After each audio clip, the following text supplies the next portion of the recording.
Hello once again, and once again we're going to look at something from J. Scott Campbell and Danger Girl. I've been going through the whole Danger Girl series, and the only book left from the original series that J. Scott Campbell did is book 7, which I think is a great, perfect wrap-up to the whole story.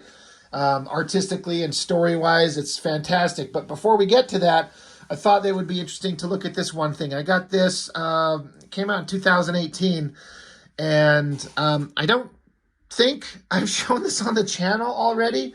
If I did, I didn't go back and rewatch all my J. Scott Campbell videos. If I was actually a good YouTube guy who knew what he was doing, I would have maybe done a little more research. But you know what? I did issue 1 of Danger Girl like months and months ago, almost 7 or 8 months ago. So if I'm retreading this, fine, too bad. What I find interesting about this is the artistic aspect of it. It is a reprint of issue 1, where you get every page from issue 1, including the little, I don't know what you call it, like a little ash can comic or something like that, that was released before issue 1, maybe like an issue of Wizard or something like that, where it gave a couple pages of build-up to the beginning of book 1. And if you missed it, you could have started out going, I feel like I missed something here. But anyway, all of those pages are reproduced in pencil inside here. You get the every page from issue 1 in pencil, and then they reprint issue 1 in full color. But being a guy who likes to draw comics and appreciates the art of this stuff, especially J. Scott Campbell's work is just so good. Getting the opportunity to look at his work in pencil, it's something you just can't pass up. And so when I saw this available, I had to pick it up. IDW Publishing, 2018. I'm trying to remember what I paid for this. It's got a cover price of $10, which is not bad.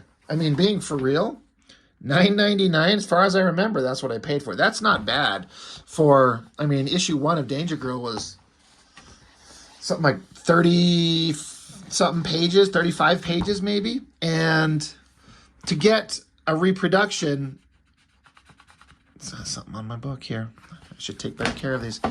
To get a reproduction of all pencils and then issue 1 again, $10, I guess, is not too bad. But just looking at the pencils, this stuff is always fascinating to me. When Danger Girl was first coming out, when I was and even before that, like as a guy who was learning to draw as a mid to late teenager, and then I was in my early 20s, just trying to figure out how to crack the code, which was way before the internet and social media. And I just don't know how people learned how to do this shit. But to see the clean, nice, beautiful pencils, I can only assume that roughs were done on another page and then light boxing happens to make nice, clean pencils. Purely a guess on my part, because these pages are so slick and clean in the pencil stage. It's just mind-blowing to me. I wonder also if the inker, who is Alex Garner, yes, if he inked over the original pencils, or were these pages, like they scanned them, obviously there's a record of them, but did they then send those over to Alex Garner to print out and ink over some kind of a copy?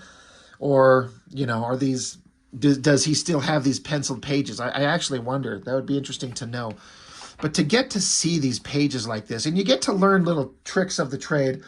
I was actually looking online, and I can't remember the name of the artist, some guy on Instagram who produces some of the most beautifully penciled pages I've ever seen. In fact, I think I can actually pull it up right here, because now that I'm talking about it, I kind of want to show it.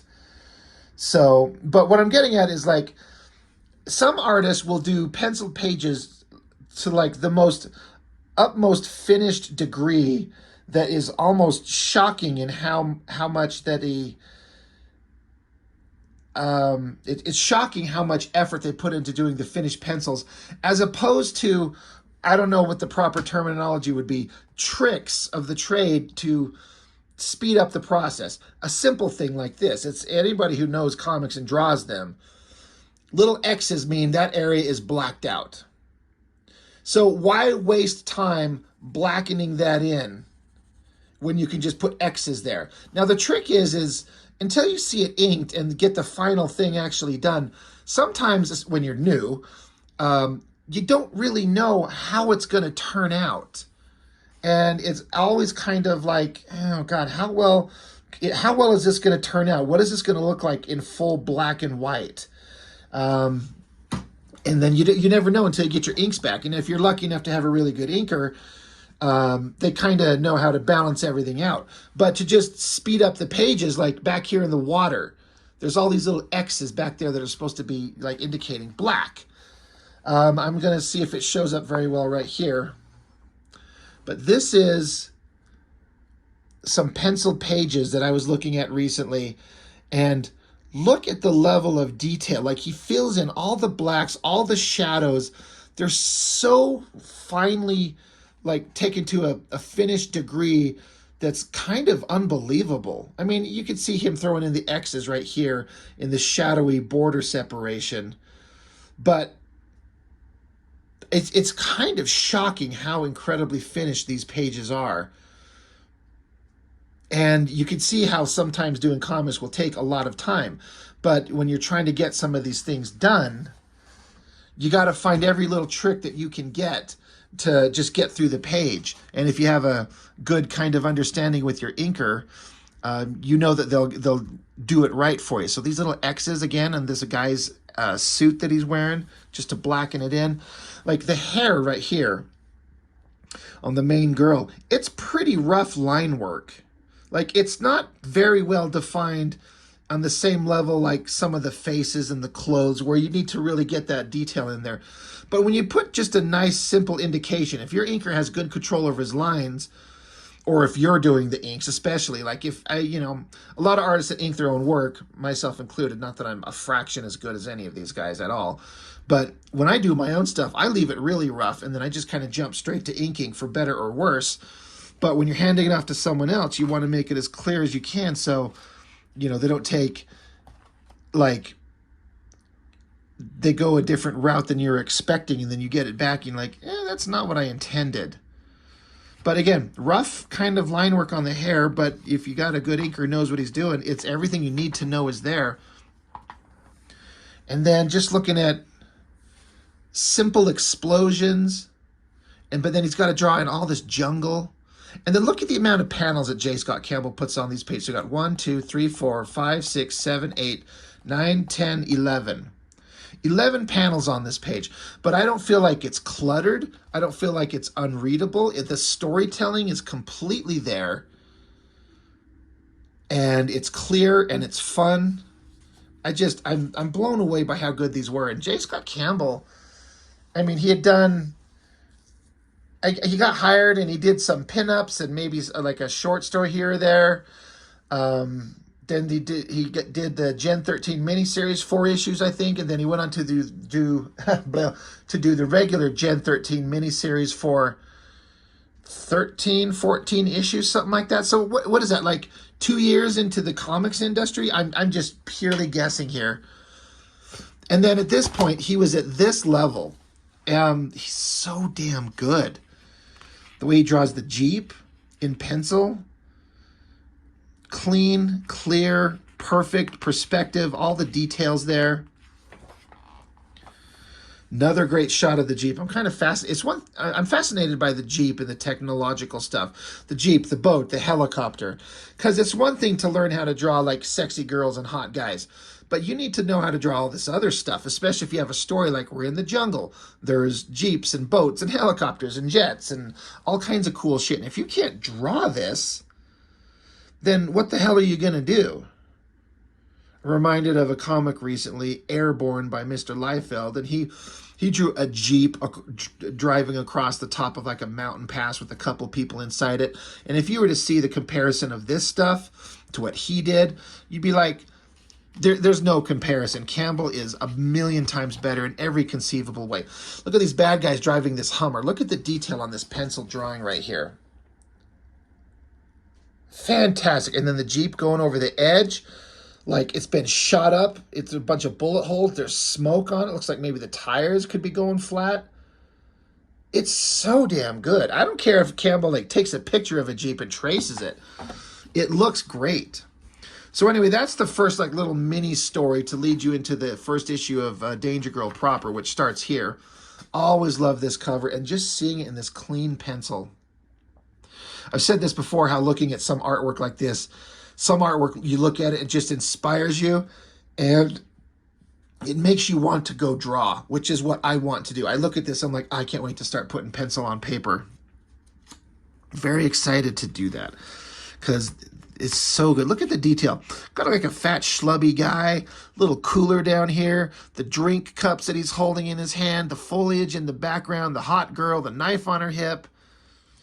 And then it's like a coconut communicator. Like it pops open. How ridiculous is this? I got to be honest. I've read this book a million times. I never paid attention to the fact that he's got a coconut that pops open like a little communicator. There's a screen, a little camera to send back his own image to the other guy, and little buttons and knobs and speakers. I never even paid attention to the fact that it's a fucking coconut disguised as a communicator disguised as a coconut. Hilarious and brilliantly drawn. I'm just looking at like the mountains and the trees and the water line. I've had to do some drawings of that same type of thing in my own comic recently.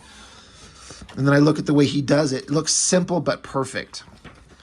But anyway, back to the main character, Abby Chase, going down in the Jeep over the cliff like we saw on the previous page.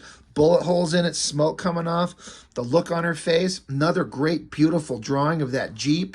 Every page that has a Jeep on it looks great. Water was working great. I love these penciled pages. God, I would die to be able to sit down and just look at these in person, like the full 11 by 17, and just kind of pour over the technique, just the actual lead on the paper. I like the bubbles rendered here in the movement as she gets pulled away on the boat. Another great shot of the helicopter, and then this down angle of the this house that they're flying over. Campbell 100% knew what he was doing. Some awesome quick motion lines. Again, handing this over to an inker, they really have to know what they're doing. And Alex Garner is one of those inkers where I don't think I've ever seen anything of his that I known it was him and thought it was a bad job. Like, he seems like he really knows what he's doing. And I wonder whatever happened to him. I've never actually known. I've wondered is he still inking? Is he still working? He did really good job. He was paired up. I would have to imagine that Campbell was pretty happy to be paired up with Alex Garner because, man, do they work well together. And again, the amounts of panels on these. You've got 1, 2, 3, 4, 5, 6, 7, 8, 9, 10, 11. I like how this panel here is an exclamation point with her eye in it. Because she's in the boat, the bullets, the bad guys shoot out her motor, so the engine's not working, or it grinds into the ground. So she's approaching a waterfall, and then this exclamation point to show the shock and exasperation, like, oh shit, what now? And putting it inside an exclamation point is brilliant. How many panels on this page? 1, 2, 3, 4, 5, 6, 7, 8, 9, 10, 11, 12. 12 panels. And again, it doesn't feel cluttered or overworked. This is just a guy, like I've talked about this, how Campbell doesn't draw comics anymore. He draws covers, but he's so good at the comic, like the storytelling aspect of it. And I feel like it's just wasted talent. It's hard, it's time consuming, it's a pain in the ass. I'm sure drawing covers is a much funner gig, but I wish he was a guy that had a story burning inside him that he needed to make. And so he had to go back to the drawing board and tell a story. I feel like he did here. I mean, given a hell of an opportunity, making good money, success and celebrity in the comics world, drawing a story that everyone seemed to like, but he just doesn't. He doesn't care anymore. It's not what he wants to do. I'm not saying he doesn't care about art or comics, but if he wanted to draw comics, he would, and he doesn't. And it's kind of a shame. I love the page turn with the James Bond, like hot girls dancing in fire and bullets and guns, this whole thing. Every one of these drawings is awesome. I always kind of gravitated towards this side profile. Drawing a woman's face in side profile is tricky to get everything kind of balanced exactly right to make her look attractive, to get the nose looking right, put the eye in the right place, the eyelashes, the eyebrow, and they get their lips looking good. And then, of course, he's got this uplighting with the light source coming from down here this way to get the lighting on her nose and up there like that. It's just so good. Like, and I like inking. I'm just not very good at it. And I would love to try and tackle these pages, and I know I would just fuck them up. But it makes me want to take this book and go to the photocopy machine and blow it up and get a copy or something like that, and then just practice. And of course, he takes every opportunity when we introduce the girls of the Danger Girls. Gonna have like a big, cool, sexy shot of each one of them. And J. Scott Campbell just so good with expressions like anger and shock and sadness and smiling and shyness, surprise. He can draw it all. He's very expressive. Even got all this detail on this watch. Let me bring it up closer. I don't know if it's going to come through very clear. My camera won't focus if I get it too close. But there's all this detail on that watch. It's just beautiful. Composed so well. I love this shot of like Abby Chase listening about these. It's the Hammer, but they're basically Nazis, as the leader of the team kind of explains everything. And then these splash pages, or not splash pages, essentially, of like who each character is and where they're from. Like the girl from Russia, she was a soldier. She's awesome with knives. The hammer and sickle, the mountains in the background. The Australian girl riding an alligator with a whip. Just the amount of detail in this stuff. Look at the detail on these pages. Like this jewelry, like the treasure that Abby Chase is finding. It's so good. There wasn't one artist. You know what? Never mind. I was going to make fun of some other artist from another studio that were young hires that just couldn't even begin to come close to this level. I don't even need to say what studio or who started it, and I don't need to shit on any of the names of the other guys. I mean, a lot of artists start out and need time to grow, and so did Campbell. I didn't like him when he started, but holy shit did he take off fast, in my opinion. He got really good really fast, and he's kind of in that first wave of like artists that got hired by the big studios and just became superstar status because he's clearly exceptionally talented. Always love that drawing, like the texture on the towel. And just all these choices of shots and these pencils. I'm probably just getting kind of repetitive. Like, look at the amazing artwork. Look how good he is. But it's true. This is an interesting thing. I know, I always used to wonder what BWS meant. I'm like, Barry Windsor Smith? Why are they putting that? But it means background with stars. So it's a shortcut to tell the inker, like, I'm not going to bother to like pencil in and like scribble across the back here to indicate that it's black and then put little dots on it to mean stars. Just do a black night sky with stars in the inks or colors, either way. But it's just a shortcut to be like, all right, I'm done with this page. I'm going to move on. Somebody else gets to pick up the slack on that. He also wrote, Campbell did, he wrote Halo and a little arrow pointing at her here and then here, which I take to mean as when the inker does it, leave a gap. Like if when you ink the line, for example, right here on this part of his lip, and then you do black on the background or whatever it may be, don't have the black touch the actual line that you inked on the lip. Leave a little gap. And if that's what that's supposed to mean, I know some inkers shy away from that in a big way. Like they absolutely hate it. And I've actually seen some inkers and some artists say that it's a stupid technique that people do. It doesn't look good. and no one should ever do it. And I don't know that I agree with that. I've seen it a bunch of times. I don't know what the big deal is. Great background here. God, there's kind of a weird tangent-ish with the structure on this building here. And there's like this straight kind of part of the building, the structure, and it connects right on the folds of this jacket right here. It just kind of like flows into the same thing. I don't know. It may not look like the same on camera, but my eye instantly was like, oh, that's kind of a weird thing. Again, multiple panels. Like, what do we got on here? One big one. 1, 2, 3, 4, 5, 6, 7, 8. I guess it's not that many. I mean, 8 panels on a page is actually a lot. A lot of artists would not be happy with that. But when you can draw this clearly in a little tiny panel, like they need to show a close-up of her ear with the listening device inside it. Little tiny, tiny little panel. But it reads. He's able to put a lot of clear imagery in small panels, therefore taking the opportunity to tell the story in a lot more steps rather than page count. I actually need to learn this. I need to learn to do more panels per page and more smaller panels and smaller drawings inside smaller panels so I don't pad out my pages too much. They got this bad guy, the Peach.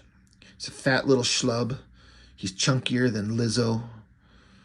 And then again, we get another great vehicle. It's like this armored, not armored truck, but like this cargo truck that it was like, I believe I read that he modeled it right after that truck that was in Raiders of the Lost Ark after that great chase scene. He's like, this truck is straight from that scene. Like the design of it is exactly. And then look at how well it's penciled. Tire tread, the wheel wells on the tires themselves, the headlights, the grill on the truck, the door, the handle. God, it's so good. It's just kind of unbelievable that somebody can pencil this cleanly and nicely. So, great car chase. Car chases are impossible to do. I could never do one because I can't draw cars. It'd be so hard, but Campbell can. He's a badass. And then we got the last page. The badass, I think it's a Porsche, coming out of the tunnel, helicopters above shooting down at her. Great penciled pages. And the next, everything in here is just the finished comic itself, fully inked and colored. It's beautiful. But you know what's funny? The artist in me, having just looked at the pencils, I'm more interested in the penciled pages than the colored pages. And I don't have any problem with anything on these fully finished pages. They look incredible. But the artist in me is sitting here going, God, these look good. What I wish they did is did the penciled pages, and then the other half of the book was the black and white inked pages. That would have been like the best possible version of this book for me as an artist. Yeah, I would love to see the inked versions of these. Alex Garner deserves to be shouted out and gets his work to be seen. And then it would be awesome to be able to compare, here's a penciled page, and go back and see what the inks look like. You could kind of do that with the colored pages, but it's not the same. The color kind of distracts and changes it. Anyway, that's enough. I've gone on long enough. It's a great book. I think the cover looks great. Soft, awesome coloring. There's some like foil in the Danger Girl design. Back cover's got awesome imagery there too. Very happy with this thing. So I just wanted to show that off because damn, the artist in me is just like, holy shit, this is so good. And I will never be this good in my life. So anyway, that's everything for now. Thank you for watching. I appreciate it so much, and I will see you next time.